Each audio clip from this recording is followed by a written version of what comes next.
A lot of people are feeling quite a bit of anxiety about the pace at which AI is moving at the moment. Therefore, I wanted to show you how I stay informed about AI progress that matters for me as a human being with like a limited time in the day to keep track of this stuff. In this video, I'm not going to say anything about how to stay up to date with the latest AI product, tool release and such, as I find that kind of not very hard to get up to speed with pretty much any tooling quite quickly.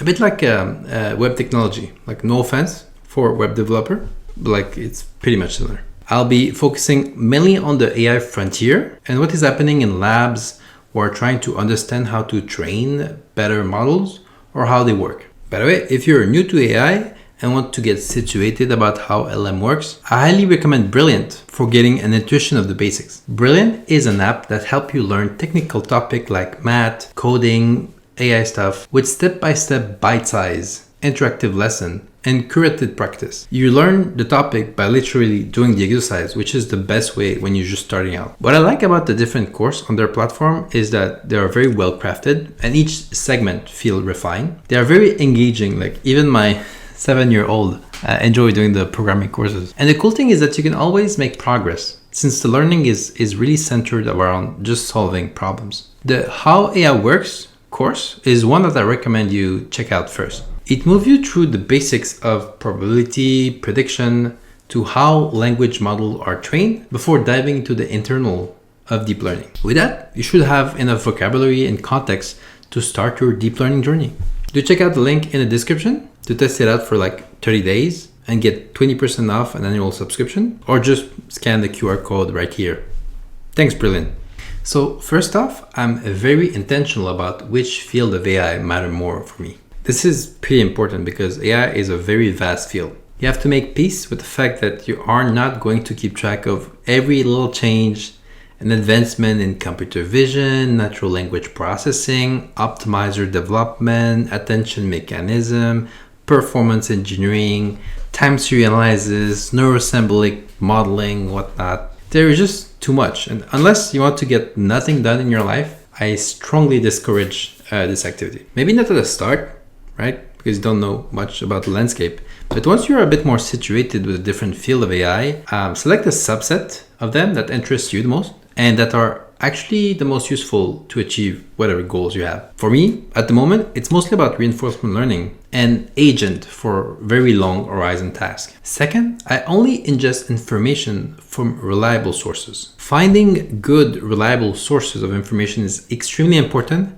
and it's very easy to get lost as a newcomer. I avoid as much as possible third-hand pre-processed information by kind of LLM summarizer account on social media. Like, no disrespect to the LLMs, but like those that are making these accounts usually don't understand or like AI all that much.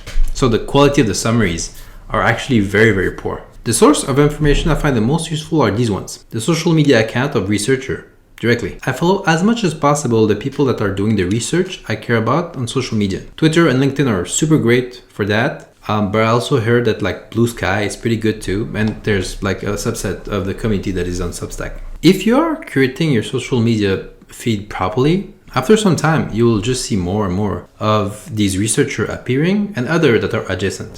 So I'm going to show you a bit like the amount of information that you can get with the properly curated timeline. What I like to do is like, I'm always looking at like Twitter from time to time in the day. And whenever I see something cool, I'll just put it into one of these messy folder. But I say like this one, live paper review. Whenever I see something that it's pretty good, like I just like bookmark it. And sometimes it's like information from authors that I kind of enjoy. So like even if I don't have enough time to dive deep, I just bookmark it for later. And then like at the end of the week, I'll be able to kind of review them. But like on Twitter, like in general, every day there's like something very interesting. Backlad is pretty good. Like you should check him out.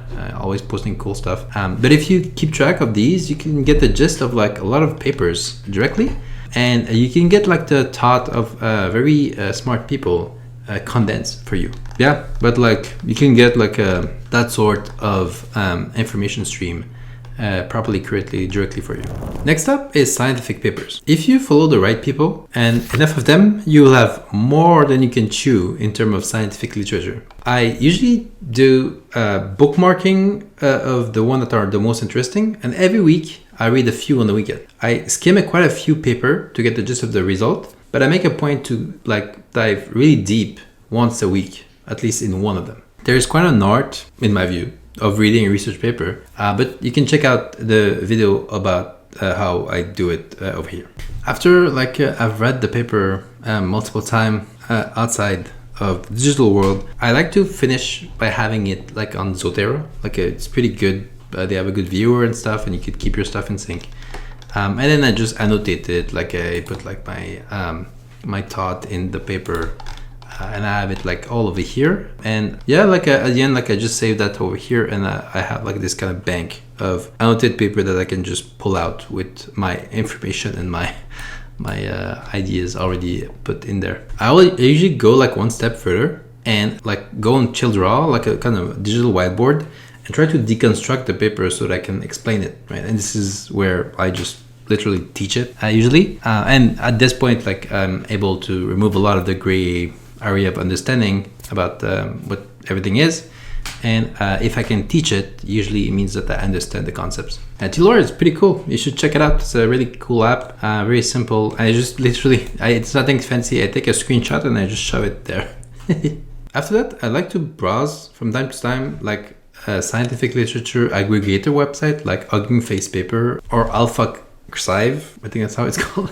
I like to go there from time to time because they keep myself informed at a high level on the improvement in area that I'm not necessarily monitoring or like diving that deep on. I like to keep a bit of variety in case like another subfield is having a breakthrough that makes sense for what I care about. And like the process is not terribly complicated. I don't have like notification or something like that. Like I just from time to time go on Hugging Face Paper or Alpha Archive. I don't even know how to pronounce it. And I literally look at what's up, and you see here it's cool because you have a bunch of upvote, right? So you kind of know what's popular, what's not, and if people are upvoting it, it means that like there's some interest. So I use that a bit to kind of figure out like okay, like this area seems to be interesting or not, and then I just look at it. I look at this Alpha Archive and also Hacker News. I know it's like not necessarily like research centric, but there's a lot of AI discussion, and like when you go on it, there's also like the different labs that are posting, so you'll be able to see some of the broader kind of literature in the community bubbling up. Finally, the last channel of information is the high quality tech educator. We're spending a whole lot of energy to explain and distill the main idea behind some of the breakthrough. I love these because usually it's condensed, so you don't have to literally dive and spend like 3 days doing this stuff. And I know that like if some of them that I respect very much are decided to spend time diving deep into a topic, that it will be worth my time. So I'm gonna show you a bunch of tech educator that I like in no particular order. Turc is absolutely amazing, right? She put great care in each of her videos, and it's usually really well thought of. So check it out. Like every time she posts, it's a solid video where I learn a lot of stuff. Awesome. And look, I'm here. Hey. Next one is Jia-Bin Huang. I don't know how to pronounce his name. Absolutely amazing also. What I like about him is that he's really good at like the animation stuff. So he makes a following very complicated like topic much more approachable. And like the quality of the stuff that he's covering is pretty good. So yeah, you should definitely check it out. Every time he posts a video, it's actually it makes me understand stuff that I'm also teaching, right? After that, it's Neural AVB. Really like the dude. He's been doing like these videos for a while, and like what I like about him is that he will take a whole bunch of time to actually make a project out of the stuff and like explain from like scratch, first principle, and you have the code also available. So for instance, he made like an RLM over here, like he trained a VLM over there. Yeah, like the guy is pretty good. And then like if you want to like understand the thing by doing, it's a good channel to follow. After that, it's a Serrano Academy. I absolutely like how the guy is teaching. Like you can see that in his mind, it's like crystal clear. A whole bunch of video that I like the keys, queries, and value was super good. And then you can just go on like there's a very good technical topic that are taught with example and like with very small steps so that you can keep track of the stuff. A bit niche, but I like this guy. I don't know why, I like this dude. He doesn't post often, but like whenever he posts, like he's doing like a very thorough deep dive on the paper, right? And he show you like his thought process, and it's very raw but very good. Like, so like whenever you hit a paper that you care about and then this guy is covering it, usually you will understand a bit better what's going on. Then there's Sebastian with a head of AI publication on Substack. On Substack, there's many publications that are pretty cool. But I like this guy because it's very visual. Like every single one of his thing is made with super great care. And like, let's say here, RC AI Trinity Large 400B. Like you will have all the information about what's going on. It will kind of like take the paper format and like make it visual for you. And it just doesn't stop there. Like he keep like doing it like over and over again. I don't know how like he does it, but he's a very visual teacher, which make like everything much simpler to learn. Lastly, like there's each of these AI labs blogs that I really like. So Thinking Machine. Like they have just 4 blogs, right? It's just back to back and then they stop. But it's pretty cool. So if you see like here the modular manifold by like the GOAT, Jeremy Bernstein, like it's very well explained, right? And like you have like these things, right? You can understand and like manipulate the content here, and then he explain you this stuff. And you have that, and you have little arrow that you can like add all of this shit. Like this thing, like this is absolutely fantastic. And for understanding, it really helps, right, to get an intuition about the stuff. There's also like a very niche, more on the academia side channel, which have no chance whatsoever of being big. Like these guys are like 1K subscribers, and they have some of the highest quality videos I've seen. Like they literally have like these folks, right, coming in and then like explaining the stuff, which are like literally working at the frontier. So like I highly recommend like this one, BLISS EV Berlin, and then like try to find some of the university or research center that are making these video and just subscribe to the stuff and like look at them, because like there's a lot of information over here, and usually they will explain you the whole thesis of their stuff without having to go into all the details all the time. So you get kind of this kind of conference feel a bit. To be honest, like here, this is more than enough for your information consumption need. Over time, you should kind of refine what you consume periodically so that it aligns more closely about your current goals. Third, I try to bring this knowledge in whatever I'm working on right now. Thankfully, I have my own AI consulting company, so I don't have a shortage of data related problem to fix using AI. What I like to do is I use this project I have to get done and to kind of weave in some of the element I'm learning during my study sessions. I try to steer as far away from complexity as possible. Instead, I try to integrate very simple concepts and methods I learned about so that the project can get done much faster with better result. This also allows me to have like a whole lot of motivation to dive deeper into the inner workings of some method and help me filter what I should be reading next, depending on the problem I'm facing. Usually, across like 3-4 papers or like element of the literature I'm diving into, there is going to be like one simple idea that I can integrate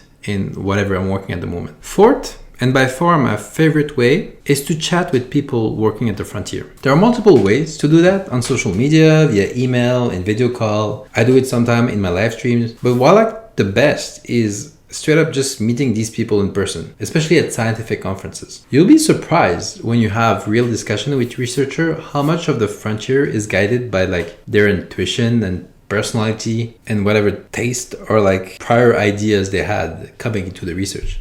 Being able to understand what they think and why they are going in certain direction makes everything they do in their research much more clear. By the way, researchers are just really nice to talk to, right? Like it's always amazing discussion that you have with them.